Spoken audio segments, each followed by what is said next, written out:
Shalom, jemaat yang terkasih dalam Tuhan Yesus Kristus. Senang sekali dapat menjumpai saudara dalam GKM Menyapa pada hari ini. Doa dan harapan saya, saudara dalam keadaan yang sehat dan disertai oleh Tuhan. Kalau saudara memperhatikan, saat ini saya sedang berada di sebuah tempat, di mana tempat ini kadangkala saya datangi untuk rileks dan sekedar melepaskan segala kepenatan yang ada. Dari tempat ini saya bisa menikmati pemandangan laut, gunung, juga perbukitan yang ada. Saudara mungkin melihat saya dan berkata, loh bukannya harus stay at home? Kenapa kok jalan-jalan berkunjung ke tempat tersebut? Saudara yang terkasih, jangan salah menduga. Saat ini saya sedang berada di tempat yang bernama Pastori. Tepatnya saya sedang berdiri di lantai paling atas tempat tinggal kami di Pastori.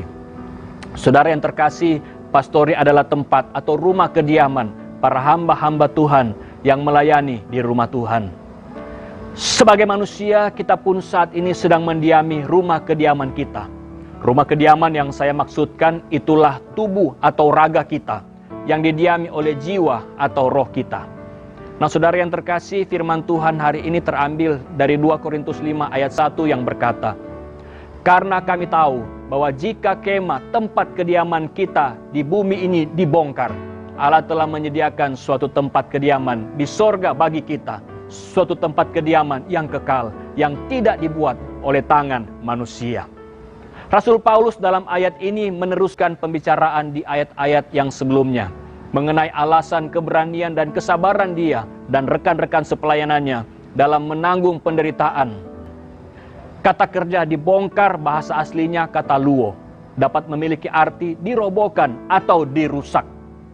Artinya secara tubuh atau jasmani manusia mengalami kemerosotan, sakit penyakit, penderitaan, usia yang lanjut, merobohkan bahkan merusak tubuh yang fana ini. Namun hal yang luar biasa kita diteguhkan oleh firman Tuhan, bahwa kita tidak perlu takut dan khawatir kalau tubuh jasmani kita akan mengalami debu dan berakhir di dunia ini. Karena sebagai orang-orang yang percaya kepada Kristus, pengharapan kita adanya kebahagiaan setelah kematian. Kebahagiaan kekal itulah yang sudah dipersiapkan Allah bagi orang-orang yang mengasihi Dia, orang-orang yang teguh bertahan sampai kepada kesudahannya. Saudara yang terkasih, sebagai hamba-hamba Tuhan yang diberikan rumah kediaman atau pastori ini, tentu tidak selamanya akan berada di pastori. Karena nantinya mungkin hamba Tuhan tersebut akan memiliki rumah kediaman yang lain dan tinggal di sana. Rumah yang baru itulah yang menjadi rumah yang sesungguhnya untuk didiami oleh hamba Tuhan tersebut.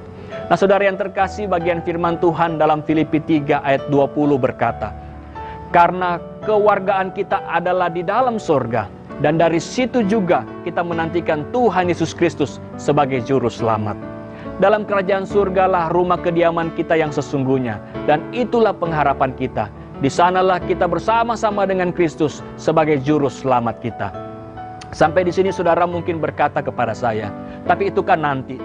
Saat ini saya sedang berjuang dengan beratnya tekanan hidup, dengan penderitaan, dengan pergumulan yang ada. Oh saudara yang terkasih, memang benar. Karena selama masih hidup di dunia ini, manusia tidak lepas dari beratnya penderitaan dan pergumulan.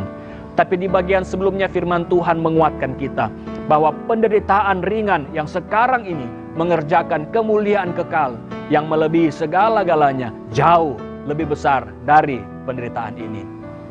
Artinya saudara yang terkasih, memang kita harus menderita, memang kita harus bergumul, memang kita harus dihimpit dengan tekanan yang berat.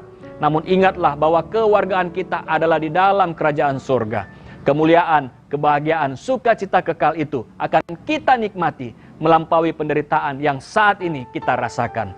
Oleh karena itu, bertahanlah, bertahanlah, dan yang terpenting berpengharapanlah di dalam Tuhan. Karena Dialah sumber kekuatan dan sukacita yang menguatkan, menghibur, dan memampukan kita. Tuhan kiranya menolong kita. Amin. Mari kita berdoa. Bapa di surga, terima kasih Engkau Allah sumber kekuatan, Engkau Allah sumber pengharapan kami. Biar kami boleh terus memiliki hati yang memandang kepada Tuhan. Engkau Allah yang terus memberikan kami kekuatan bahkan pengharapan. Ketika kami menjalani kehidupan, kami tahu Engkau tidak pernah meninggalkan dan membiarkan kami. Terima kasih ya Tuhan, ini doa kami, ini syukur kami. Dalam nama Tuhan Yesus, sumber kekuatan dan pengharapan, kami berdoa. Amin.